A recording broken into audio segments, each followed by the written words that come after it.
Salam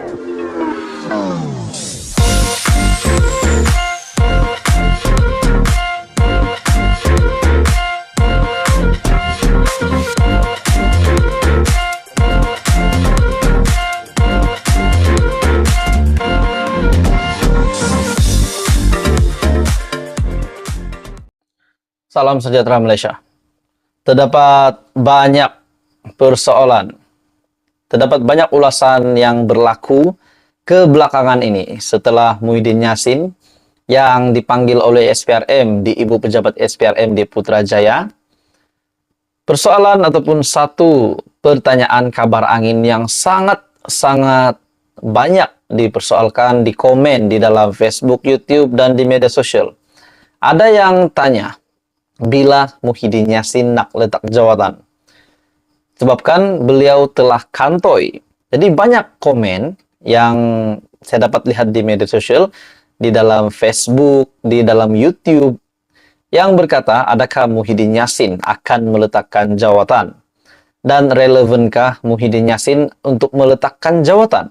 Disebabkan beliau hari ini telah berhadapan dengan 4 tuduhan rasuah, RM 232.5 juta, dan juga pengubahan wang haram RM 195 juta. Pertanyaan demi pertanyaan yang kata adakah Muhyiddin Yassin akan meletakkan jawatan, itu persoalan yang pertama. Persoalan yang kedua pula, saudara-saudara, tuan-tuan dan puan-puan, siapakah yang akan menggantikan Muhyiddin Yassin sekiranya benar Muhyiddin Yassin akan meletakkan jawatan pada masa yang terdekat? Seperti yang kita tahu, tuan-tuan dan puan-puan, Wan Saiful Wanjan yang akhirnya didakwa, yang dituduh, akhirnya beliau pun meletakkan jawatan. Dan Muhyiddin Yassin sendiri mengaku, beliau sebagai Presiden Bersatu mengaku itu adalah tindakan terbaik daripada Wan Saiful untuk parti. Dan kalau begitu, beliau sendiri yang telah menerima 6 pertuduhan, adakah beliau pun akan meletakkan jawatan? Jadi, persoalan ini bermain di fikiran rakyat netizen pada hari ini, terutamanya penggemar media sosial. Banyak yang komen, ada yang kata, sudah kantoi, kenapa tak nak lepaskan jawatan? Ada juga kata, kalau sudah kantoi, tak perlulah lepaskan jawatan, elok lagi kalau bersama-sama dengan jawatan itu terkubur bersama. Jadi banyaklah komen daripada netizen, daripada media. Saudara-saudara, tuan-tuan dan bapak semua, kalau betul-betul Muhyiddin Yassin akan letak jawatan, walaupun kita tahu pemimpin Bersatu, Ketua Penerangan Bersatu Razali Idris yang membuat kenyataan, setakat ini memang tidak mahu, kepimpinan Bersatu tidak mahu Muhyiddin Yassin meletakkan jawatan. Mereka semua tidak mahu juga Presiden Bersatu adalah Muhyiddin Yassin, walaupun sudah lihat bahwa Muhyiddin hari ini berhadapan dengan kes mahkamah. Tapi, saudara-saudara, masih juga mereka mahu Muhyiddin Yassin menjadi Presiden Bersatu. Persoalannya, kalau benar Muhyiddin Yassin meletakkan jawatan, siapakah yang akan menggantikan Muhyiddin Yassin? Adakah Azmin Ali yang akan menggantikan Muhyiddin Yassin? Ataupun Hamzah Zainuddin? Ataupun Bendahari Agung Bersatu? Dan siapa Anda rasa kalau benar-benar memang Muhyiddin Yassin akan meletakkan jawatan? Saudara-saudara, untuk sebuah parti mungkin ramai yang melihat Bersatu pada hari ini sedang jatuh. Itu tidak boleh dinafikan disebabkan pikiran netizen, pikiran rakyat Malaysia ini berbeza-beza. Jadi mungkin ada yang melihat Presiden Bersatu hari ini yang menghadapi 6 pertuduhan, mungkin akan melihat pandang sedikit rendah kepada Parti Bersatu. Bahkan Wan Saiful Wanjan pun terlibat, Adam Radlan pun terlibat berkaitan dengan pertuduhan rasuah, meminta dan menerima. Jadi saudara-saudara, pada akhirnya Muhyiddin Yassin hari ini masih memegang jawatan sebagai Presiden Bersatu. Adakah beliau akan meletakkan jawatan? Persoalan yang seterusnya lagi, adakah beliau juga akan meletakkan jawatan sebagai pengerusi Perikatan Nasional? Dan begitu juga dengan Hadi Awang. Adakah beliau pun akan meletakkan jawatan sebagai timbalan pengurusi Perikatan Nasional disebabkan beliau telah kenyataan beliau berkaitan dengan ingin menjatuhkan kerajaan pun sudah sampai ke pihak polis. Dan dikatakan juga USJT kalau tidak silap akan menyiasat Hadi Awang. Jadi kita dapat melihat apa yang berlaku kepada Perikatan Nasional, kepada PAS dan Bersatu pada hari ini.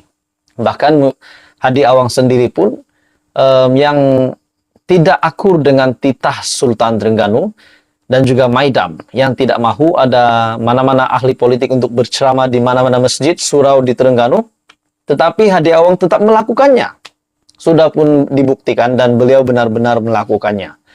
Jadi, apa komen Anda, saudara-saudara, tuan-tuan dan bapak semua, dengan apa yang berlaku di dalam kepimpinan Bersatu, kepimpinan PAS dan juga PN? Adakah jalan terbaik adalah untuk meletakkan jawatan, untuk menjaga nama baik parti, tidak kira lah PAS, Bersatu ataupun PN.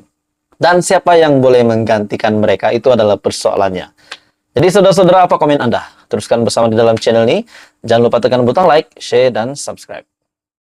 Hai semua, selamat datang ke channel Fels Lifestyle. Saudara-saudara yang saya hormati sekalian, tuan-tuan dan puan-puan. Setelah Muhyiddin Yassin yang telah memberikan keterangan di Ibu Pejabat SPRM, dan pada akhirnya Muhyiddin Yassin yang didakwa di mahkamah berkaitan dengan 4 pertuduhan rasuah dan juga pengubahan uang haram. Jadi terdapat 6 pertuduhan yang dihadapi oleh Muhyiddin Yassin, yang diterima oleh Muhyiddin Yassin berkaitan dengan rasuah RM 232,5 juta dan juga RM 195 juta pengubahan uang haram. Saudara-saudara, terdapat satu artikel ataupun seorang pemimpin yang bersuara di mana beliau adalah bekas Menteri Keuangan, bukan Tengku Zafrul, namun Menteri Keuangan semasa era Pakatan Harapan terdahulu menjadi Perdana Menteri, yaitu Lim Guan Eng. Pada akhirnya, saudara-saudara, Lim Guan Eng bersuara berkaitan dengan kenyataan Muhyiddin Yassin. Beliau kata, Muhyiddin membohong isu kecualikan cukai Yayasan Al-Bukhari. Kenyataan daripada Lim Guan Eng yang juga bekas Menteri Keuangan. Jadi kalau benar apa yang Lim Guan Eng kata, adakah Muhyiddin Yassin menipu SPRM dan juga mahkamah?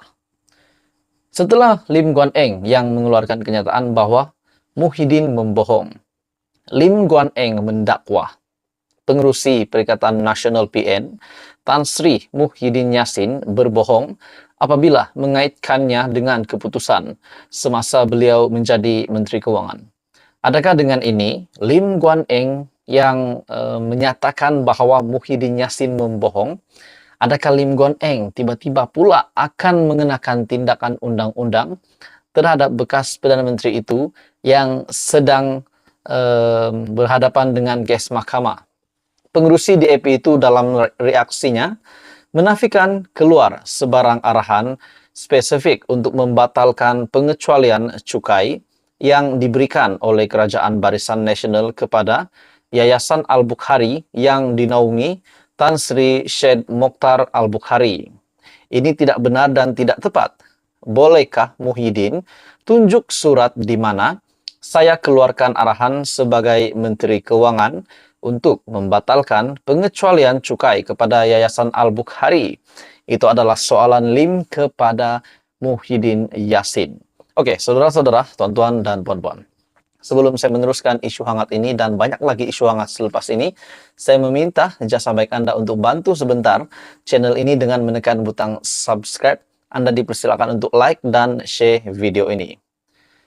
Menurut Lim Guan Eng, sekiranya Muhyiddin gagal untuk menunjukkan surat yang menunjukkan Lim Guan Eng sebagai Menteri Keuangan, arahan sebagai Menteri Keuangan untuk membatalkan pengecualian cukai kepada Yayasan Al-Bukhari, sekiranya Muhyiddin gagal berbuat demikian, saya akan mendapatkan nasihat undang-undang terhadap pembohongan Muhyiddin yang berniat jahat ke atas saya. memandangkan ia juga membabitkan tuduhan rasuah yang akan dibicarakan di mahkamah kelak. Itu adalah kenyataan daripada Lim Guan Eng. Dalam satu kenyataan, selepas disoal siasat oleh Suruhanjaya Pencegahan Rasuah Malaysia SPRM, Muhyiddin mendakwa Kerajaan Pakatan Harapan telah membatalkan pengecualian pembayaran cukai yang telah diluluskan kepada Yayasan Al-Bukhari. Bekas Perdana Menteri itu juga mendakwa ketika menerajui pentadbiran negara, beliau tidak mengeluarkan sebarang arahan tentang perkara itu. Sebaliknya, keputusan untuk menimbangkan rayuan yang dibuat oleh Syed Mokhtar itu diputuskan oleh Kementerian Keuangan dan Lembaga Hasil Dalam Negeri.